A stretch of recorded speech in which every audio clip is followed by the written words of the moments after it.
네, 안녕하십니까. 오늘은 확률과 통계 첫 번째 시간인 순열과 조합 단원의 합의 법칙과 곱의 법칙에 대해서 한번 알아보도록 하겠습니다. 친구들이 합의 법칙과 곱의 법칙을 좀 많이 무시하는 듯한 느낌이 드는데, 이 합의 법칙과 곱의 법칙은 어, 왜 갑자기 이런 법칙이 나왔냐 하면은, 우리가 배우는 이 수용도를 빨리 세는 도구 중에 하나예요. 수용도라는 게 뭡니까? 수용도, 영어로 트리란 뜻이죠. 수용도의 트리, 가지치기 하는 거죠. 이렇게 막 가지치기 가지고 우리가 초등학교 때 경우의 수를 카운팅 했던 게 기억이 나죠. 그래서 이 수용도를 얼마나 빨리 좀 재빠르게 셀까라는 걸 고민했는 게 바로 합의 법칙과 곱의 법칙이거든요. 어, 문제를 보면서 한번 설명을 해보도록 하겠습니다. 우리가 쉽게 접근하는 이런 문제가 있어요. A라는 지점에서 B라는 지점으로 가는 경우의 수를 다 구하라. 그러면 우리는 제일 가장 쉽게 어떻게 생각하죠? 어떻게 생각합니까? 뭐 2 곱하기 3, 3 곱하기 2 이렇게 별 고민 없이 보통 2 곱하기 3, 3 곱하기 2는 10이다 이렇게 생각하죠. 보통 학원가에서도 이게 두 개고 길의 경우의 수를 카운팅해서 길 두 개, 길 세 개 곱하고 길 세 개, 길 두 개 곱해서 길이 연결됐으니까 곱하기 이거는 연결 안 됐으니까 더하기 뭐 요딴 식으로 설명을 많이 하던데 그게 아닙니다. 이런 식으로 만약에 공부를 하게 되면 이런 상황에 있는 경우의 수가 아니라 다른 경우의 수에서 문제를 풀 때 합의 법칙, 곱의 법칙 잘 적용할 수 없는 현상이 발생해요. 그래서 우리가 보편적으로 생각하는 솔루션이 아니라 우리가 일반적으로 왜 합의 법칙과 곱의 법칙이 수용도를 빨리 세는 도구에서 등장을 하게 됐는지를 한번 알아볼 필요가 있다는 겁니다. 한번 수용도를 한번 쌤이 그려봤어요. 자, 한번 봅시다. A에서 B로 가는 거는 자, A일 때는 PQR 이렇게 되는 거 맞죠? 다음에 B도 마찬가지로 PQR 이렇게 되는 거 맞죠? 그러면 이제 A일 때 수용도, B일 때 수용도를 그렸고 자, 다음에 C일 때 수용도는 어떻게 되죠? ST로 가고 D일 때 수용도도 ST, E일 때 수용도도 ST로 가죠. 그러면 여기서 보면 이 수용도는 크게 두 가지로 내가 나눌 수가 있는데 보라색 영역하고 빨간색 영역인데 보라색 영역은 어때요? D에 세 개가 있고 D에 세 개가 있다는 공통점이 있고 빨간색 영역은 D에 두 개가 있다는 공통점이 있죠. 그래서 우리가 A와 B일 때는 D에 나올 수용도 모양이 같다는 사실을 알 수 있고 CDE일 때도 D에 나오는 수용도가 같다는 사실을 알 수 있고 다시 말해서 A하고 C일 때는 D에 나올 수용도가 다르다는 사실을 알 수 있죠.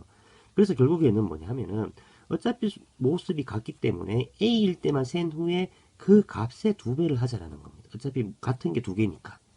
맞습니까? 그래서 우리는 곱하기 2를 이제 하게 되겠는데요. 2 곱하기라고 하는 순간 우리는 무엇을 이제 인정하게 되냐 하면은 무엇을 인정하게 됩니까? A와 B의 이 수용도의 D가 모습이 같다.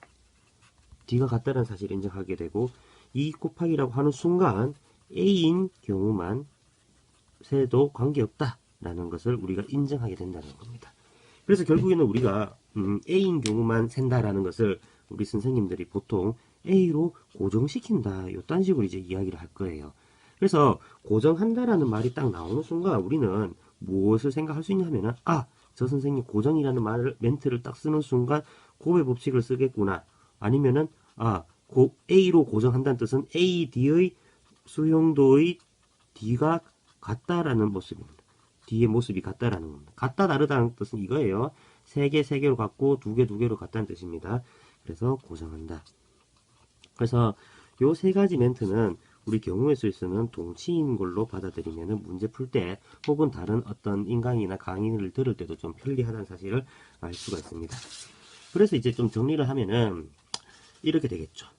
2 곱하기 하는 순간 뭡니까? 두 개가 같다라는 겁니다. 즉 AB A일 때나 B일 때나 수용도 뒷모습이 같기 때문에 2 곱하기로 하고 2 곱하기로 하는 순간 어차피 같기 때문에 A로 고정했을 때 경우의 수만 생각하면 되니까 A로 고정했을 때 경우의 수가 얼마였어요? A로 고정했을 때는 이렇게 3개가 나오죠. 그래서 2 곱하기 3이 되는 거고 3 곱하기라고 하는 순간 이제 빨간색 영역입니다. 그죠? CDE가 같으니까 그러면은 같으니까 내가 CDE 중에서 하나인 C로 고정했을 때 자 그러면 이것만 바라보면 된다는 거죠. 그죠? 그럼 D의 모습이 2개다. 그래서 3 곱하기 2는 6이다 라고 사실을 알 수 있죠. 그럼 결국에는 우리가 이렇게 한번 정리를 할 수 있습니다. AB끼리는 우리가 무슨 법칙을 썼죠? 곱의 법칙을 썼고 CD끼리는 마찬가지로 곱의 법칙을 썼죠. 그 다음에 왜 곱의 법칙을 썼습니까? AB, D에 나오는 경우가 3개로 같고 CD 경우에 D에 나오는 경우가 2개로 같으니까 그 다음에 AB, CD끼리는 어떻게 되죠? 바로 그 수용도의 모습이 D의 모습이 다르니까 합의 법칙을 썼죠. 그래서 총 몇 번의 법칙을 쓰게 되냐면 이 3번의 법칙을 적용했는 거예요. 그러면 우리가 단순하게 첫 번째 솔루션인 별 고민 없이 요딴 식으로 12개다라고 했을 때와 선생님이 이렇게 설명해가지고 3번의 법칙이 적용됐다라는 것으로 공부하는 사람 이 솔루션 1과 솔루션 2를 푸는 사람들의 차이는 분명히 있겠죠. 나중에는. 맞습니까? 나중에 기출문제 보면서 한번 봅시다. 그래서 이제 선생님이 정리를 해봤는데 합의 법칙을 쓴다는 뜻은 수용도의 D가 어떻다? 다르다는 뜻입니다. 합의 법칙을 쓴다는 뜻은 서로 다르다는 뜻이고 곱의 법칙을 쓴다는 뜻은 수용도의 D가 서로 같다는 뜻이고 나중에 이거를 고정한다라고 이야기를 했습니다. 그래서 다시 한번 보면은 이렇게 곱의 법칙을 썼죠. 곱의 법칙을 썼고 합의 법칙을 썼죠. 곱의 법칙을 썼다는 뜻은 요거 D의 모습이 같다. 요거 D의 모습이 같다. 합의 법칙을 썼다는 것은 이거 두 개 서로 다르다. 이런 식으로 우리가 큰 틀에서 한번 이해를 할 수가 있습니다. 예를 한번 들어볼게요.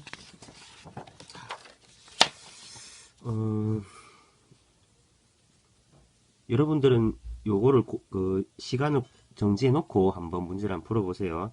요 네 영역에 4가지 색을 칠하는데 이웃 영역 서로 다르게 한번 칠해 보세요. 한번 멈추고 한번 시작해 봅니다. 물론 색을 모두 사용할 필요는 없어요. 자, 풀어봅니다. 자, 풀어봤다 치고 선생님 한번 설명해 볼게요. 자, 보면은 기본이 수용도입니다. 그럼 첫 번째 영역에 들어갈 수는 1, 2, 3, 4죠. 4가지 다 들어갈 수 있는데 이 1을 쓰든 2를 쓰든 3을 쓰든 4를 쓰든 간에 그 다음에 올 수용도의 모습은 서로 같겠죠. 맞습니까? 그래서 한번 적어봤어요. 1, 2, 3, 4를 내가 제일 위에 칠하든 1을 칠하든 2를 칠하든 3을 칠하든 4를 칠하든 간에 물론 이제 1, 2, 3, 4라는 뜻은 서로 다른 색을 이렇게 이름을 붙인 거예요. 바로 뒤에 나올 수용도의 경우에서는 서로 같습니다. 서로 같으니까 우리는 뭐라고 이야기를 할 수 있죠? 4라고 하고 곱하기 하는 순간 내가 어차피 1, 2, 3, 4가 서로 뒤에 나올 수가 같기 때문에 1로 고정했을 때 경우의 수를 따져보면 됩니다. 그럼 이제 내가 이제 1로 이렇게 고정했다고 치고 그 다음에 나올 영역에 2, 3, 4를 칠했다고 생각해봐요. 그럼 2D에 나올 경우의 수와 3D에 나올 경우의 수와 4D에 나올 경우의 수는 서로 같겠죠. 그래서 결국에는 내가 2를 칠하든 3을 칠하든 4를 칠하든 간에 바로 뒤에 나올 수용도의 경우는 같습니다.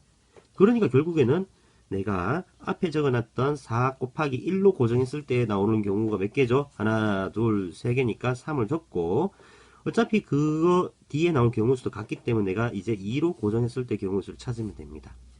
그럼 이제 2로 고정했다고 쳐봐요.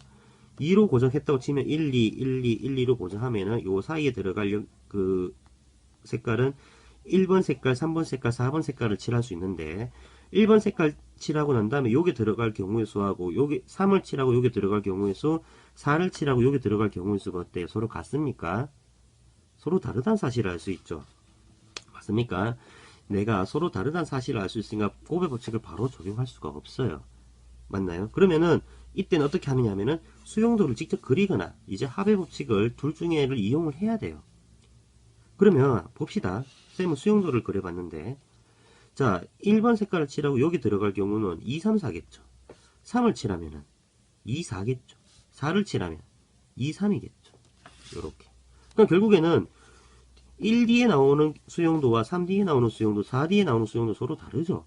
그럼 결국에는 여기는 더하기를 해야 되고 여기는 이제 곱하기로 연결돼야 된다는 뜻입니다. 이해됩니까? 그래서 1 곱하기 했을 때, 요 1일 때는 요 1 곱하기 요거 3개고 요거는 요 2는 3, 4라는 뜻이에요. 그 다음에 요 2는 3으로 고정했을 때 나온 경우수가 서로 같다는 뜻입니다. 그래서 이거 7개다. 그래서 결국에는 요거 놈을 이제 2로 고정했을 때 나오는 경우의 수는 바로 1로 고정했을 때, 자, 1로 고정했을 때 나오는 경우의 수가 3으로 바로 나왔지만 2로 고정했을 때 나오는 경우의 수는 요런 식으로 수용도 또는 합의 법칙을 이용해서 요렇게 나와야 된다는 뜻입니다. 바로 안 나온다는 뜻입니다. 이게 이해됩니까? 그래서 답은 4 곱하기 3 곱하기 여기가 이제 7이 되겠죠. 1 곱하기 3, 2 곱하기 2, 곱의 법칙, 합의 법칙 이렇게 되는 거죠. 물론 처음부터 만약에 수용도를 그린다 하면은 84개의 수용도를 그려야겠죠. 그런데 앞에서 선생님이 곱의 법칙으로 경제적으로 내가 몇 개를 카운팅 해놨어요. 곱의 법칙으로 4 곱하기 3을 내가 카운팅 해놨기 때문에 내가 수용도는 7개만 찾으면 됐다라는 뜻입니다. 맞습니까? 네. 자, 그러면은 숙제를 하나 내볼게요. 뭐냐 하면은 2008년도 6월 기출 문제입니다. 기억나는 대로 한번 해볼게요. 요런 모습이었을 거예요, 아마. 하나, 둘, 셋. 요렇게 케이크 모양 5개. 여기에 서로 다른 세 가지 색을 사용을 합니다. 그러면 마찬가지로 이웃한 영역에는 서로 다른 색. 그 다음에 또 어떤 옵션이 있냐면은 제일 위하고 제일 아래는 서로 다른 색 칠해야 돼요. 그래서 여기에 칠할 수 있는 방법수를 한번 계산해 보세요. 선생님이 가르쳐준 합의 법칙과 곱의 법칙을 이용해서 한번 문제를 풀어보도록 합니다. 다음 시간에는 이 수용도에서